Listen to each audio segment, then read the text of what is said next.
হৃদরোগ ইনস্টিটিউটের হিমঘর থেকে শরীফ ওসমান হাদির মরদেহ নিয়ে আসা হয়েছে সোহরাওয়ার্দী মেডিকেল কলেজ হাসপাতালে।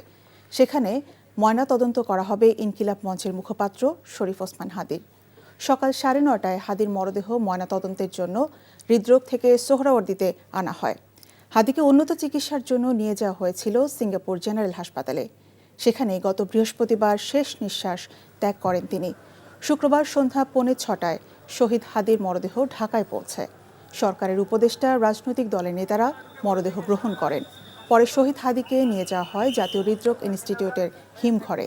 সেখানেই রাখা হবে বিপ্লবী হাদির মরদেহ। জাতীয় হৃদরোগ ইনস্টিটিউটের সামনে আছেন স্টাফ করেসপন্ডেন্ট নূর হোসেন। সরাসরি যাচ্ছি তার কাছে। নূর, দুপুর 2টায় ওসমান হাদির জানাজা হবার কথা রয়েছে, তো ওখান থেকে কখন মরদেহ জাতীয় সংসদের দক্ষিণ প্লাজায় নিয়ে যাওয়া হবে, আপনি এই ব্যাপারে কিছু জানতে পেরেছেন কিনা? সুরভি, কিছুক্ষণ আগে শহীদ শরীফ ওসমান হাদির যে মরদেহ, সেটি আমাদের পেছনে যেটি রয়েছে শহীদ সোহরাওয়ার্দী মেডিকেল কলেজের যে মর্গ, সেখানে নিয়ে আসা হয়েছে এবং এখানে তার ময়নাতদন্ত করা হবে। আমি এখানে যখন আসছিলাম তখন শহীদ শরীফ ওসমান হাদিকে ঢাকা মেডিকেল কলেজে যিনি চিকিৎসা দিয়েছেন সেখানকার সার্জন ডাক্তার আহাদ, তার সঙ্গে কথা বলছিলাম।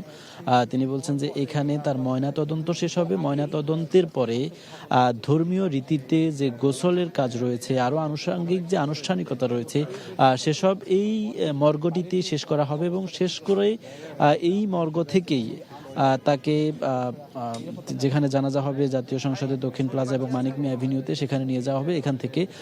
তবে এর পরে আমরা একজন আইনশৃঙ্খলা রক্ষাকারী বাহিনীর ঊর্ধ্বতন কর্মকর্তার সঙ্গে কথা বলেছি। তিনি বলেছেন যে নিরাপত্তার স্বার্থে এবং কোনো ধরনের বিশৃঙ্খল পরিস্থিতি যাতে সৃষ্টি না হয়, কোনো ধরনের অপ্রীতিকর পরিস্থিতি যাতে সৃষ্টি না হয়, সেজন্য কিছু কিছু তথ্য কিছুটা প্রকাশ করা হচ্ছে না।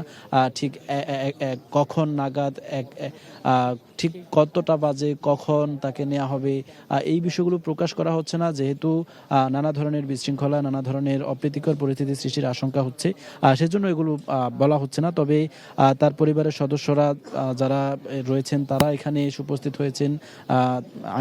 সোহরাওয়ার্দী মেডিকেল কলেজের যে মর্গ, সেই মর্গে তারা রয়েছেন এবং শহীদ শরীফ ওসমান হাদি দীর্ঘদিন যেই ইনকিলাব মঞ্চে কাজ করেছেন, সেই ইনকিলাব মঞ্চের নেতাকর্মী যারা রয়েছেন তারাও ভেতরে রয়েছেন বলে আইনশৃঙ্খলা রক্ষাকারী বাহিনীর সদস্যরা জানিয়েছেন।